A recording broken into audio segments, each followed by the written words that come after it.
বিসমিল্লাহির রহমানির রহিম।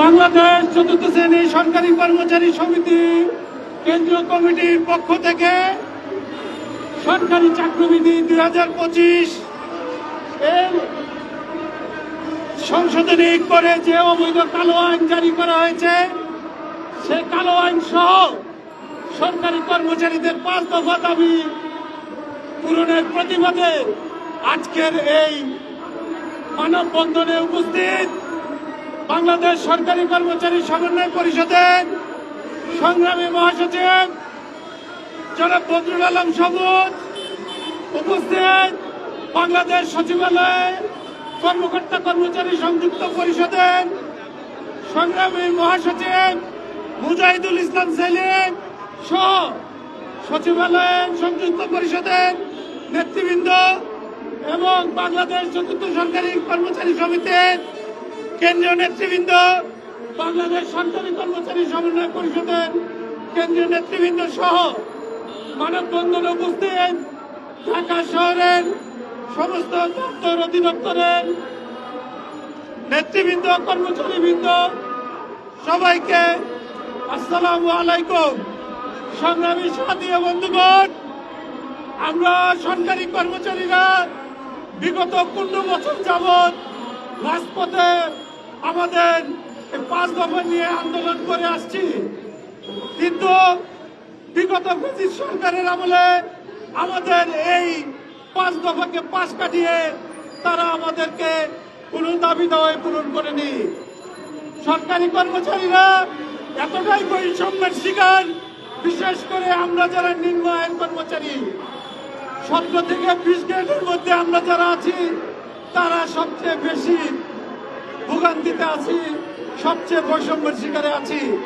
আপনারা ইতিমধ্যে শুনেছেন, আমাদের মহাসচিব বলেছেন সর্বোচ্চ 78,000 টাকা এবং সর্বনিম্ন 8,250 টাকা এই বেতন স্কেলে আমরা সচিবরা 78,000 টাকা নিয়ে যে মার্কেটে কেনাকাটা করে, আমরা নিম্ন আয়ের কর্মচারীরাও 8,250 টাকা নিয়ে এসে একই মার্কেটে কেনাকাটা করি।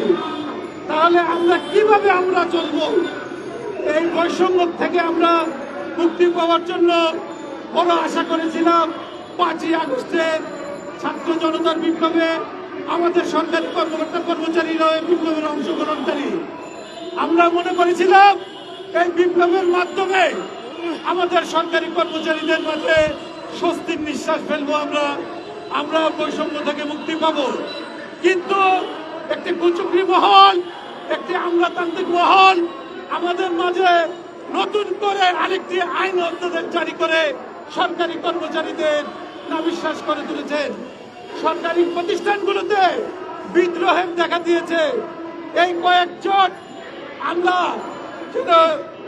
তাদের কর্মস্থল থেকে আমরা দাবি করব তাদেরকে অপসারণ করার জন্য, কারণ তারা চাচ্ছে সরকারি কর্মচারীদের উস্কে দিয়ে রাজপথে নামিয়ে দিয়ে একটি বিশৃঙ্খলা সৃষ্টি করার জন্য। এই বিশৃঙ্খলা সরকারি কর্মচারীরা মানে না। আমরা চাইব সরকারি কর্মচারীদের তাদের প্রাণের দাবি অধ্যাদেশ কালো আইনটি বাতিল করে 5 দফার দাবি সহ পূরণ করে সরকারি কর্মচারীদের তাদের দপ্তরে কর্মস্থলে ফিরিয়ে দিবে। অন্যথায় কঠিন থেকে কঠিনতর কর্মসূচি দিতে আমরা বাধ্য থাকিব। আজকে আমরা চতুর্থ শ্রেণী সরকারি কর্মচারী সমিতি কেন্দ্রীয় কমিটির পক্ষ থেকে সারা বাংলাদেশে আমাদের কর্মসূচি ঘোষণা করব। সেই কর্মসূচির মধ্যে থাকবে প্রত্যেকটা জেলায়, আমি আবারও বলছি, সাংবাদিক বাইরেরা উপস্থিত আছেন, SBNSI সকল সংস্থার লোকজন উপস্থিত আছেন। আমরা সরকারি কর্মচারীরা আপনাদের একটি অংশ, আমরা চাইব আপনারা আমাদের মূল কথাটা সরকারের কাছে তুলে ধরে আমাদেরকে উপকৃত করবেন, আপনারা উপকৃত হবেন, আপনাদের সহযোগিতা চাচ্ছি। কর্মসূচি হলো আগামী 30শে জুন সকল জেলায় জেলা প্রশাসকের মাধ্যমে মাননীয় প্রধান উপদেষ্টা বরাবর এই কালো আইন বাতিল সহ 5 দফা পূরণের দাবিতে স্মারকলিপি প্রদান করা হবে। আমি আবারও বলছি, আগামী 30শে জুন সকল জেলা পর্যায় থেকে একই যুগে স্মারকলিপি প্রদান করা হবে এবং আমরা কেন্দ্রীয়ভাবে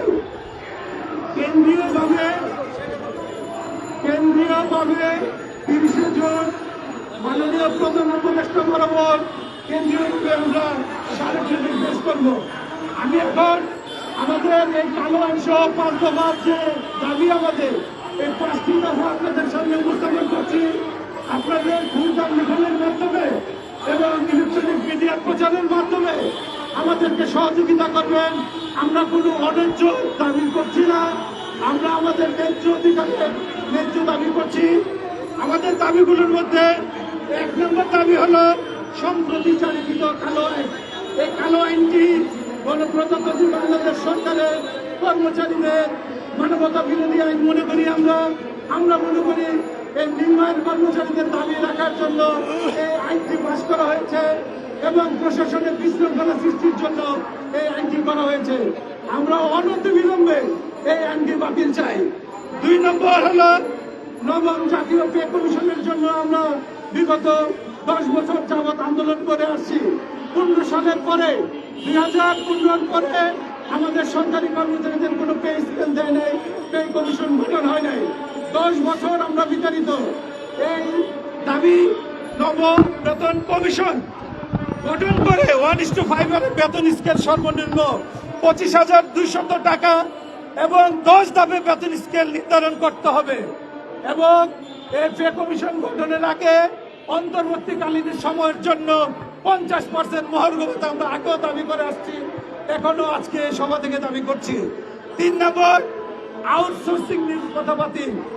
কৃতদাস ন্যায় প্রথার মতো কৃতদাস প্রথার ন্যায় আউটসোর্সিং নিয়োগ প্রথা প্রত্যেকটি সরকারি দপ্তরে অধিদপ্তরে এটা বিস্তার লাভ করেছে। কন্ট্রাক্টরদের মাধ্যমে এই আউটসোর্সিং নিয়োগ জনবল নিয়োগ দেওয়া হয়, যার মধ্যস্থতাভোগী হিসাবে কন্ট্রাক্টররা এই অর্ধেকই তারা যাই কর্মচারীরা নিয়োগ পায় তাদের কাছ থেকে মেরে নেয়, কেটে নেয়। তাই আমরা সরকারের কাছে অনুরোধ করেছি আউটসোর্সিং নিয়োগ কথা বাতিল করতে হবে এবং রাজস্ব খাতে সরকারি জনবল নিয়োগ করতে হবে এবং আউটসোর্সিং প্রকল্প, রেলওয়ে, শিক্ষা খাত ও গণপূর্ত অধিদপ্তর সহ সকল দপ্তরের মাস্টার রুলে নিয়োজিত সকল কর্মচারীদেরকে রাজস্ব খাতে স্থানান্তর করতে হবে এবং সরকারি সকল দপ্তরে শূন্য পদে রাজস্ব খাতে জনবল নিয়োগ দিতে হবে। 4 নম্বর পুলিশের ন্যায় বিশেষ সংস্থার ন্যায় আমরা রেশনিং এর দাবি করে আসছি। নির্বাহী কর্মচারীরা সরকার রেশনিং এর ব্যবস্থা করলে এই বিরাট বেতন বৈষম্য থেকে আমরা কিছুটা হলো মুক্তি পাবো, যার জন্য সরকারের কাছে আমরা বিগত 15 বছর যাবতীয় দাবি করে আসছি নির্বাহী কর্মচারীদের রেশনের ব্যবস্থা করতে। আজকের সভা থেকেও আমরা রেশন প্রদান করার জন্য সরকারের কাছে অনুরোধ করবো এবং 4র্থ শ্রেণীর সরকারি কর্মচারীদের যে পোশাকের টাকা নার্সদের নেয়, নার্সরা বেতনের সাথে এই টাকাটা ইনক্লুড হয়, নার্সদের বেতনের সাথে তারা পায়। আমরা 4র্থ শ্রেণীর সরকারি কর্মচারীরাও চাই এখানে 3য় শ্রেণীর ড্রাইভাররাও অন্তর্ভুক্ত আছেন, তাদের পোশাকের টাকাটা বেতনের সাথে প্রদান করার জন্য।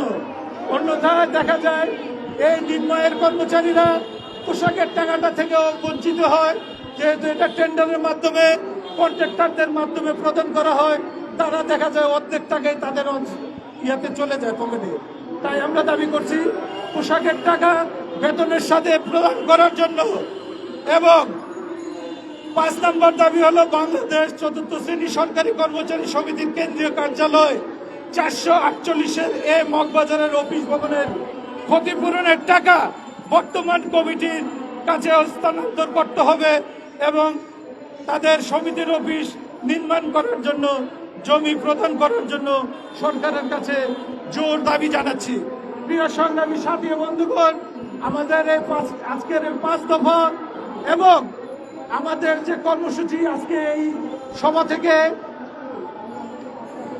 দেওয়া হলো সারা বাংলাদেশের কর্মচারীরা বাংলাদেশ সরকারি কর্মচারী সমিতির ব্যানারে, বাংলাদেশ চতুর্থ শ্রেণী সরকারি কর্মচারী সমিতির ব্যানারে